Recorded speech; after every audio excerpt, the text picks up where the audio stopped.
বেশ কদিন ধরে একাধিক জল্পনার মধ্যে ছিল স্টার জলসার জনপ্রিয় মেগা শুধু তোমারই জন্য।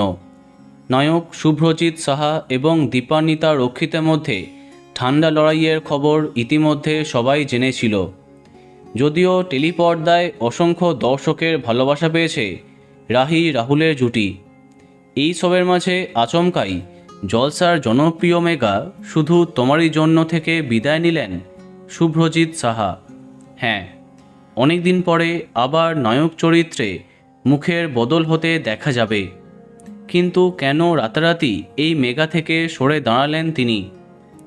বেশ কয়েক সপ্তাহ ধরে পায়ে গুরুতর চোট নিয়ে হুইল চেয়ারে বসে শুটিং চালাচ্ছিলেন তিনি, কিন্তু আর পারছিলেন না। শারীরিক অবস্থার অবনতি হওয়াতে শেষমেশ প্রোডাকশনের সাথে যৌথ বোঝাপড়ায় শুধু তোমারই জন্য ছেড়ে দিলেন শুভ্রজিৎ সাহা।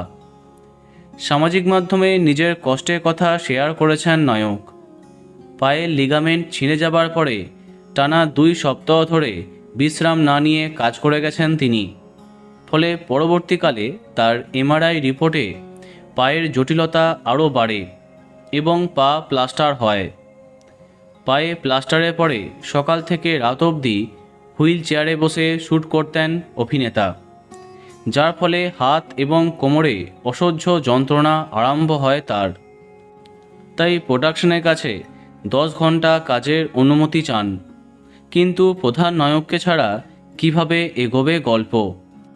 তাই গল্পের স্বার্থে এবং নিজের কথা ভেবেই মেগা ছেড়ে দিলেন শুভ্রজিৎ সাহা। বলা বাহুল্য, তার এমন সিদ্ধান্তে দিশেহারা দর্শক। দেখা যাক তার পরিবর্তে কাকে দেখা যায়।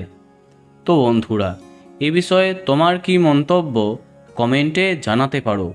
আর এই রকমই আরও অনেক ভিডিও পেতে সাবস্ক্রাইব কারেন্ট বস। ধন্যবাদ।